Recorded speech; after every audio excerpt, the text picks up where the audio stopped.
Welcome back to another episode of Spaceman 2.0. We're trying to wake up the masses. This episode is Phoenix Truth Rising. It's a cosmic view from space to help wake up the people that the only reality they truly have is one with and within God and the creation in truth, and the principles of Christ living within that holiness as much as you can. Now, this Phoenix Truth Rising show shall introduce the solution to the reason why we cannot get out of debt and how they have programmed us into more debt. But before we do, why is Norway such an important place in this world? Well, interestingly enough, German bases were established in Norway, and Adolf Hitler did in fact leave with his entourage from Norway on his way to Antarctica in South America under financing from the Rockefeller cartel. Now, this is just a little adjunct to what Antarctica is all about and why it's protected. No one can go explore there. And Adolf Hitler did back in the 1940s. And Admiral Byrd actually chased him in there and found out a bunch of interesting facts about our wonderful places here on Earth.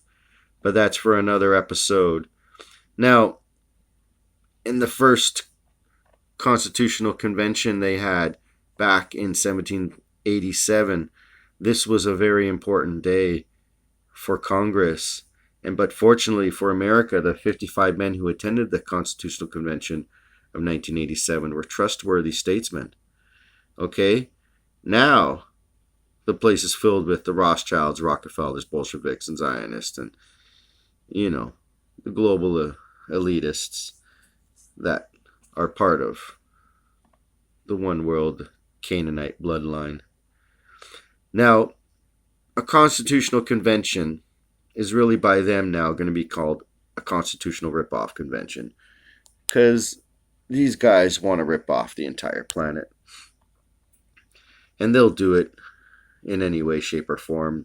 They usually use the banking cartel to do that.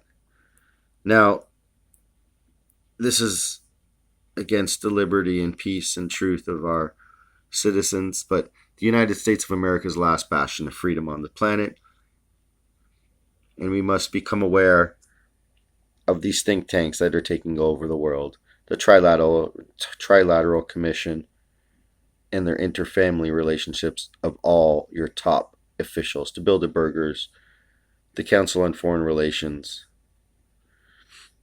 These are a few of the organizations that we must be aware of how they truly form and shape America's policies and everything like that. Now, the main safety checks of a constitutional convention, they say, are in place, but they're truly not in place for a balanced budget amendment, which is a cruel fraud on Americans. So if they say they're going to balance the budget, and they're going to do it other than through the true way of the Constitution, which is, I'm going to read through here. Now, a balanced budget would do nothing to solve the government's monetary problems. It also must become obvious that a CRC, which is a constitutional rip-off convention by the elitists, would not improve the situation. So you must realize that this is only a cover touted as need for a CRC. Therefore, in conclusion, the Balanced Budget Amendment, BBA, is one of the cruelest and most blatant frauds ever foisted upon the taxpayer. A constitutional convention certainly would not improve the situation, especially when your current constitution has a safe, sane, foolproof method for balancing the budget built right into it. And we shall look at that next. So, balancing the budget constitutionally as is. You can accomplish a balanced budget the same way you did the first 150 years. constitutional scholars have long recognized that the power of direct taxation, not that this would be good at this point, okay, the power of direct taxation included in the Constitution is the only legitimate, historically proven, and fully constitutional means with which to effect a balanced annual federal budget. This power of direct taxation for balancing the federal budget, can be found by an attentive reading of Article 1 of the Constitution and within the official legislative history of both America and the Constitution. Representatives and direct taxes shall be apportioned among the several states which may be included in this union according to their respective numbers. No capitation or other direct tax shall be laid unless in proportion to the census or enumeration herein, before directed to be taken. Source: Article 1, Section 2, Clause 3, and Article 1, Section 9, Clause 4, respectively. Now, do not misunderstand what I say to you. I am neither taking pro or con sides to the topic of taxation, or are speaking of balancing a budget, or we are speaking of balancing a budget and pointing out that you already have that which you need in the Constitution. How about the first 150 years? Congress was to first use tariffs to fund the needs of the nation. Then if more money was needed, they could use excise taxes. After that, if the federal government still needed more money to fund its various projects and obligations, then Congress would send each of the state legislatures a bill for their share of the amount of funding needed. The determination of how much money each state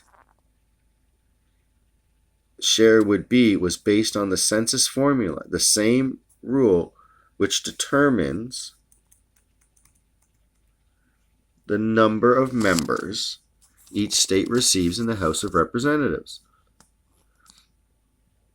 Upon receiving their bill from Congress, the individual state legislatures would then determine the best way to raise the needed money from among the residents of the state. What is good about this? Well, it's simple. If the bills sent to the state legislature by the federal government started getting excessive, the governors and people of each state would simply and honestly point to their own state's delegation to Congress and call for them to account for irresponsible spending habits in Congress. Then come election time, the people of each state would vote out any big spending congressional representatives and replace them with individuals who were more apt to vote no on anything that even appeared to increase federal spending. Does this make more sense, folks? In this way, excessive federal government spending was minimized, the federal budget was balanced annually, and the tax burden of each citizen was kept to a bare minimum. Today, however, Congress appears quite afraid to use those constitutionally mandated powers of direct taxation. The reasons for this are fourfold. Okay, now it's quite simple, and we already kind of covered this, but basically this is the number one reason why the U.S. government is in debt to a Federal Reserve System, which is based out of 1913, private corporate Rothschilds banking cartel from Europe, who took over the elite status by basically cheating out the British people from their monies. But that's another story.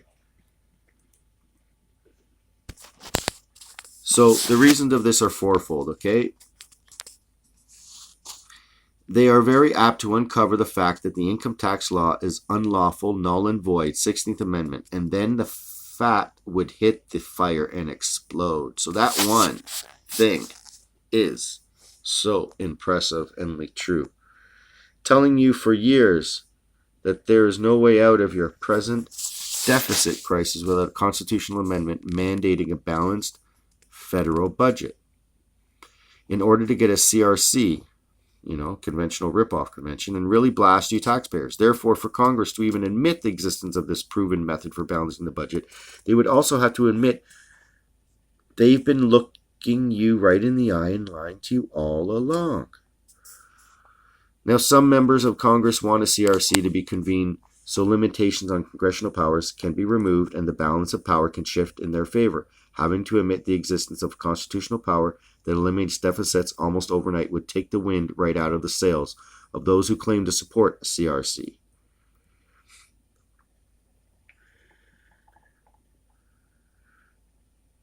For the purpose of eliminating those very same federal deficits. Today's big spending congressional representatives do not want to impose a direct tax on the states. Why? Because they know that to do so would force them to be held accountable to the governor, legislature, and citizenry of their own state instead of being able to vote indiscriminately in favor of legislation that drives federal spending higher and higher. They would have to justify every new expenditure to you, the people. Don't be longer fooled. The CRC, Constitutional Ripoff Convention, is to impose laws and change laws, not balance a budget or stop flag burning. Okay, so this is very important to understand. It is not even well hidden. Please note that you are so brainwashed that you don't even notice who the enemy actually is. You fall into the old trap of believing these global puppet masters are the good and altruistic philanthropists. Nay, and you will pay dearly with your freedom and your material goods. Look very carefully at that which is being foisted upon you in your inattention. So, the Phoenix Truth has come at you live, how to balance the budget. This is the one reality of the Constitution. It's written right into the Constitution. And it's right there for all of the people to see if they had eyes to see. This is the Phoenix Truth Rising Show. And we hope that this is one of the main teachings that will create freedom upon the planet. And we won't fall for a balancing budget amendment or a constitutional convention to the United States of America. May we wake up and live and keep the United States of America free and the last bastion of freedom on this planet. May those people be kept healthy and whole while there over 20 factories have been burned down, food factories. Now they're calling for supply chain problems in the food. Wonder why. They're saying egg yolks are an issue causing blood clots, but really we know that's the whole reason the blood clots were caused from the other thing that they put into our bodies. Meanwhile, the egg yolks are actually natural antibodies against any sort of flu-like symptoms. Written in published medical articles. Just look at my last video on that. I hope this wakes up everyone to realize that we can become true freedom people with successful, balanced budgets in our own bank accounts. And with that being said, may all of you have a glorious evening, and in the light of the spaceman, may the truth set you free. God bless, and bye for now. Spaceman 2.0, and I'm out.